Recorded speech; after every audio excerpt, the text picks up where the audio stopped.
रेती माफियांची थेट दहशत, सहाय्यक पोलीस अधिकाऱ्याला मारण्याचा प्रयत्न, कायद्याची खुलेआम हत्या, ट्रॅक्टरसह हल्लेखोर फरार।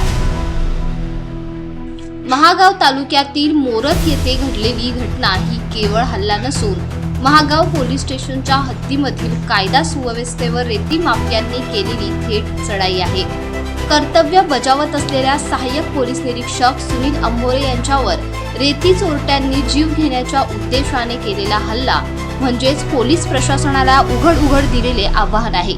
महागाव तालुक्यातील सहाय्यक पोलीस निरीक्षक सुनील अंभोरे हे मोरत परिसरात गेले असता रेती माफियांनी आधीच तयारीत असल्याप्रमाणे ट्रॅक्टर अडवण्यास विरोध केला।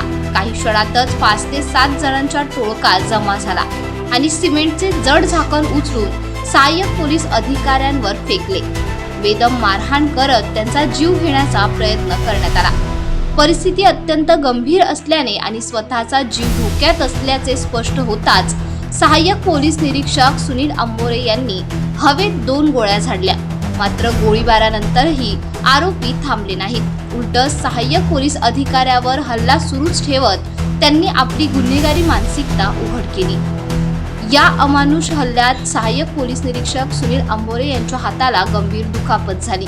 पोलीस अधिकाऱ्याला जखमी करून सरकारी कामात अडथळा आणून आणि थेट हत्या करण्याचा प्रयत्न करूनही आरोपी ट्रॅक्टरसह फरार होतात। ही बाब अत्यंत धक्कादायक आणि लाजिरवाणी आहे। यावरून महागाव तालुक्यात रेती माफियांचे जाळे किती बळकट आहे हे स्पष्ट होते। या घटनेनंतर दंगल नियंत्रण पथक दाखल झाले असले तरी हल्लेखोर मोकाट असल्याने पोलीस यंत्रणेच्या कार्यक्षमतेवर प्रश्नचिन्ह उभे राहिले आहे।